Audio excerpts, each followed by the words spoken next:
नरेंद्र मोदी एक बार फिर से अपने संसदीय क्षेत्र वाराणसी के दौरे पे आ रहे हैं और इस दौरान वो लगभग 1000 करोड़ रुपए से अधिक की जो अलग अलग परियोजनाएं हैं उनका शिलान्यास और उद्घाटन भी करेंगे। हमारे साथ बातचीत के लिए कमिश्नर कौशल राज शर्मा जी हैं।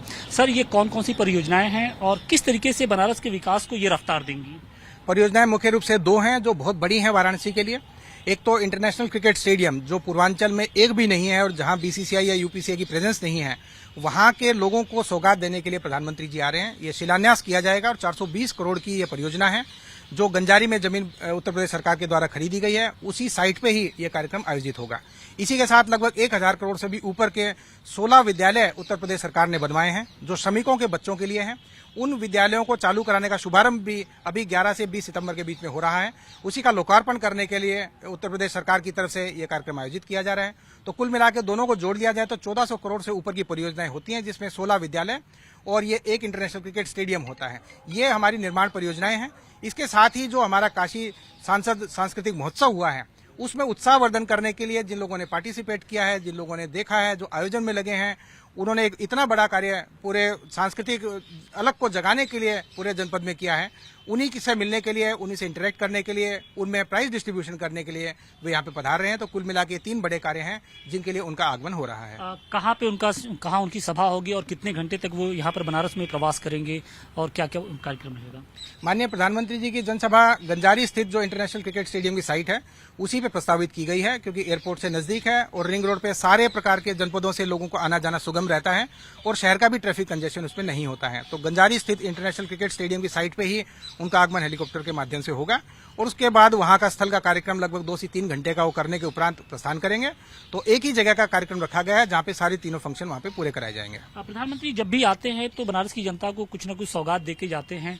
आप लोग के ऊपर कितना एक तरीके से प्रेशर या चैलेंज होता है कि सब कुछ सुपरविजन वो खुद भी करते हैं, तो आप लोग के ऊपर कितना प्रेशर होता है? मैं तो कहना चाहूंगा प्रेशर नहीं है, अपॉर्चुनिटी है और अधिकारियों का सौभाग्य है कि ये कार्य करने का मौका मिला है। किसी भी शहर में इतनी तेज गति से विकास नहीं हुआ है जितना वाराणसी का विकास हुआ है और विकास होता है तभी अधिकारियों की जो सर्विस का सेटिस्फेक्शन होता है वो भी मिलता है। तो हमारे अधिकारियों के लिए गर्व का विषय है कि एक्स्ट्रा काम करके उत्तर प्रदेश सरकार के जो जनता है, साथ ही वाराणसी की जो जनता है, उनकी सेवा करने का मौका मिला है और प्रधानमंत्री जी का जो विजन है उसको सीधे सीधे धरातल पर उतारने का मौका मिला है। G20 जैसे जो बड़े मीटिंग्स होते हैं उसकी 6 जो सब मीटिंग्स है वो बनारस में हो रही हैं। आप लोग के लिए कितने गर्व की बात है और बनारस के लोगों का क्या कितना सहयोग रहा?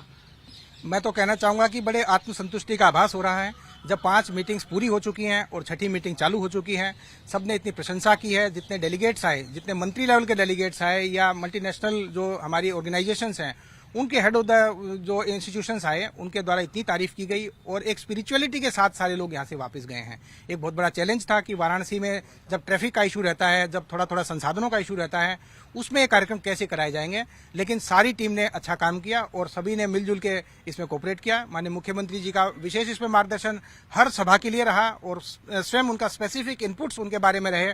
साथ ही माननीय जनप्रतिनिधि जो वाराणसी के थे उनके द्वारा भी कदम कदम पे इसमें मदद की गई। काशी की जनता ने इसमें बहुत सहयोग किया। ब्यूटिफिकेशन शहर का करना, इसके साथ उसको मेंटेन रखना और उसके साथ सारी व्यवस्था में सहयोग करके किसी को भी दिक्कत महसूस ना हो उसके लिए एकजुट हो जाना, ये सारी के सारी प्रतिबद्धता पूरे शहर में पिछले 6 महीनों में दिखाई दी है। और इसके साथ एक नई एनर्जी भी वाराणसी में डेवलप हुई है कि अगर हम नेक्स्ट लेवल डेवलपमेंट पे वाराणसी को ले जाना चाहते हैं तो इसी तरह की पूरी टीम स्पिरिट वाराणसी के पूरे शहर को आवश्यक है। वो टीम स्पिरिट जो पूरे शहर को है वो G20 का आयोजन उन्होंने दी है और मुझे लगता है शहर को आने वाले समय में इससे बहुत ज्यादा बेनिफिट होने वाला है।